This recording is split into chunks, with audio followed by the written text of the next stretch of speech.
Hello guys, welcome to another video of stock market. Friends, Saroj pharma industries limited India limited IPO. Guys, ये एक upcoming IPO जो कि आज के दिन ओपन होने जा रहा है। इसका हम लोग जानेंगे कंप्लीट एनालिसिस, इसके business model, financial condition, performance कैसा है, इसका रेशियोज वगैरह हम लोग कुछ डिस्कस करेंगे और इसका जीएमपी कितना चला, लिस्टिंग कितना मिलेगा, अप्लाई करना चाहिए या फिर प्राइस बैंड कितना, इन सभी चीज़ों को पॉइंट्स बाय पॉइंट्स डिस्कस करेंगे। चलिए फ्रेंड्स, वीडियो स्टार्ट करते हैं।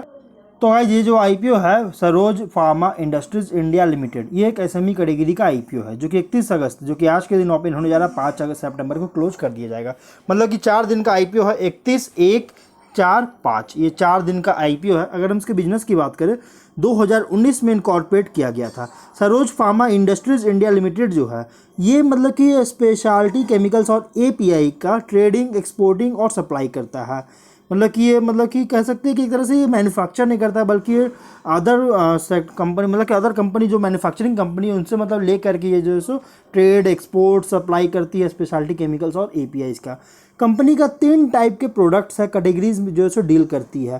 पहला है केमिकल, दूसरा है फार्मा इंटरमीडियरी, तीसरा है वेटनरी फार्मा एपीआई, जिसमें कंपनी जो है प्रोडक्ट्स को सप्लाई करता है। जैसे लिक्विड ब्रोमाइन जो कि यूज किया जाता है एग्रो इंटरमीडिएट और इथाइल एसीटेट में, मतलब कि एग्रो इंटरमीडिएट में मतलब कि यूज किया जाता है, और इथाइल एसीटेट है जो कि यूज किया जाता है एपीआई सॉल्वेंट्स में और अदर फार्मास्यूटिकल जैसे कंपनी मतलब कि है जो कि यूज किया जाता है ह्यूमन और वेटनरी ड्रग्स में, और कुछ और इसमें से कुछ जो है सो एपीआई सॉल्वेंट्स वगैरह भी है।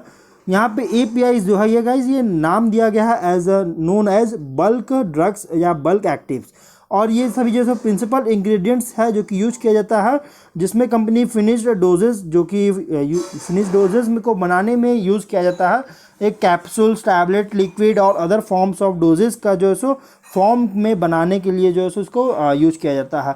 और यहाँ पे इसका जो है यहाँ पे अदर एपीएस और इनएक्टिव इंग्रेडिएंट्स का भी ऐड करती है कंपनी।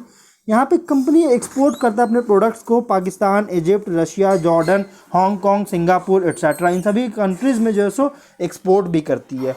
अगर हम इसके स्ट्रेंथ की बात करें तो एक्सपीरियंस्ड प्रोमोटर और मैनेजमेंट टीम है, स्केलेबल बिजनेस मॉडल है, wide and diverse range of products जो कि ऑफर कर रही है, डाइवर्सिफाइड बिजनेस ऑपरेशंस और रेवेन्यू बेस है।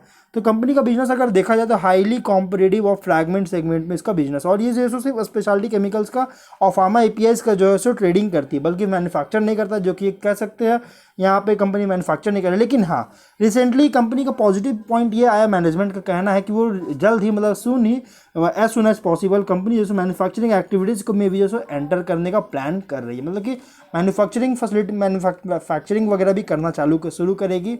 अगर हम इसके बिजनेस फिनेंशियल की बात करें तो 21 में एसेट्स था 8.2 करोड़ का, डेट था 3 करोड़ का। 22 में 15.5 करोड़ का एसेट्स था, डेट था 6.1 करोड़ का। 23 में 21.3 करोड़ का एसेट्स था और डेट था 10.1 करोड़ का। तो यहाँ पे गाइस फंडा देखा जाए तो इसके जो बैलेंस शीट थोड़ा सा ठीक ठाक देखने को मिला है, लेकिन ग्रोथ देखने को मिल रहा है, लेकिन यहाँ पे डेट भी बहुत ज़्यादा इंक्रीज किया। अगर हम फिनेंशियल की बात करें तो 21 में रेवेन्यू था 36.7 करोड़ का, प्रॉफिट था 73 लाख का। 22 में 55.9 करोड़ का रेवेन्यू था, प्रॉफिट था 1.1 करोड़ का। 23 में 50.3 करोड़ का रेवेन्यू था और प्रॉफिट था 1 करोड़ का। तो यहाँ पे गाइस देखिए कंपनी का जो टॉप लाइन में यहाँ पे देखिएगा तो एक इनकंसिस्टेंसी देखने को मिला इसके टॉप लाइन बॉटम लाइन दोनों में, क्योंकि 23 में इसका रेवेन्यू प्रॉफिट दोनों में गिरावट आई, लेकिन ये बहुत ही लो मार्जिन बिजनेस कर रही है, जिसमें यहाँ पे देख सकते हैं इसकी रेवेन्यू के अकॉर्डिंग प्रॉफिट उतना अच्छा नहीं कर पा रहा, क्योंकि 4 डिजिट में कंपनी रेवेन्यू कर रहा है लेकिन 2 डिजिट में प्रॉफिट जनरेट कर रही है, जो कि यहाँ पे कह सकते हैं कि उतना अच्छा परफॉर्म नहीं किया, फिर इसके फिनेंशियल्स उतना अच्छा परफॉर्मेंस देखने को नहीं मिला है। ऑब्जेक्टिव क्या है तो मैन्युफैक्चरिंग यूनिट का सेटअप करना, जो मैंने अभी बताया था कि प्लान कर रहा है कि ये मैन्युफैक्चरिंग वगैरह करना चाह रही है, एक्टिविटीज़ वगैरह में जो प्लान कर रही है, जो कि यहाँ पे देख सकते हैं ऑब्जेक्टिव इसका यही है। अनसिक्योर्ड लोन जो है 10 करोड़ का, उसमें से कुछ रीपेमेंट करना चाह रही है। पब्लिक इश्यू एक्सपेंसेस मतलब जो के लिए जो आईपीओ लाया गया है। अब अगर हम बात करेंगे इसके कुछ रेशियोज को हम लोग डिस्कस करें तो देखिए गाइस, यहाँ पे पी रेशियो 21 के कंपैरिजन 22 में इंक्रीज किया था 3.96 रुपीज़ का, लेकिन 23 में वापस से डिक्रीज किया है। वहीं पी रेशियो 23.27 का है, जो कि पी रेशियो ठीक ठाक देखने को मिला, लेकिन रिटर्न ऑन नेटवर्थ भी कंपनी का कॉन्स्टेंटली डाउन हुआ 21 के कंपैरिजन में, क्योंकि 21 में 78% का था, लेकिन 23 में 20.8% का, जो कि तेज़ी से यहाँ पे डिक्रीज होता हुआ नजर आया है। एनएवी यहाँ पे इंक्रीज किया है 17.33 का, जो कि पॉजिटिव साइन है। एनएवी मतलब नेट एसेट वैल्यू। आरओसी यहाँ पे अगर देखिएगा तो ये जो है सो डाउन हुआ है 21 कंपैरिजन में 1% का 22 में, लेकिन 23 में वापस से फ्लैट देखने को मिला है।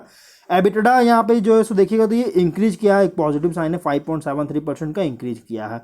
वहीं अगर हम इसके डेट टू इक्विटी रेशियो की बात करें गाइस, तो डेट टू इक्विटी रेशियो भी यहाँ पे कंपनी का जो है देखा जाए तो डाउन तो हुआ है। 21 में 3.22 का था डेट टू इक्विटी रेशियो, लेकिन 22 में 1.52 का था, जो कि डाउन तो हुआ है, लेकिन 23 में वापस इंक्रीज किया और 2 का यहाँ पे 2 का जो है सो 2 यहाँ पे डेट टू इक्विटी रेशियो देखने को मिल रहा है 2 टाइम्स का, जो कि ये बहुत ज़्यादा डेट टू इक्विटी रेशियो इसका देखने को मिल रहा है।